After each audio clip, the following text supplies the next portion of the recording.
I think that the key takeaway is that after a decade of talking about using this technology, they're actually doing it for real, and that it's not just experiments or playing with it. They're actually getting real value from it, and this is just the beginning. It's only going to get more. Both the law firms and the in-house counsels? Well, this is a funny thing. If you talk to people who work with the law firms, they'll tell you that they're ahead of the in-house counsel. If you talk to the in-house lawyers, they'll tell you they're way ahead of the law firms, and the law firms are not actually giving them anything from using this technology. So it's it's a game of two halves. Many of the key themes, like how are we going to handle training when basic tasks are done by AI? How are we going to handle the billable hour? What's the relationship going to be like in the future between client and law firm, buyer and seller, when you have AI acting as an intermediary? All of those things were pretty obvious 10 years ago because they're,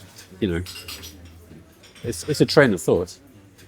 I think the things that we probably didn't understand were timelines. I assumed that natural language processing, machine learning would progress.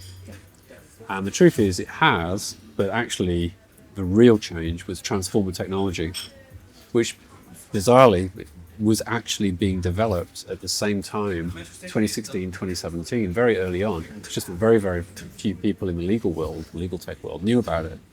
But people like Sam Altman, they were very, very early to that technology. And of course it came to public consciousness in sort of November, October 2022 with the launch of ChatGPT. Yeah. But that technology had been in development for a long time. That was one thing I got wrong.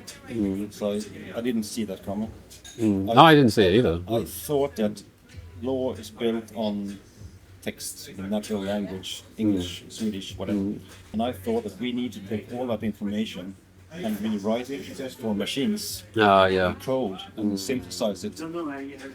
Yeah. I'll be honest with you, I've always been very, very doubtful about the law is code idea. And over the years, not so much now, but in the early days, lots of engineers would come to me and be like, oh, the law is code. It's going to be so easy. We just turn everything into code. And I'm just like, it's not going to work that way because language is subjective. And then usually about a couple of years later, I'd bump into them at a conference and I'd say, so how's it going? And they'd say, yeah, it didn't work.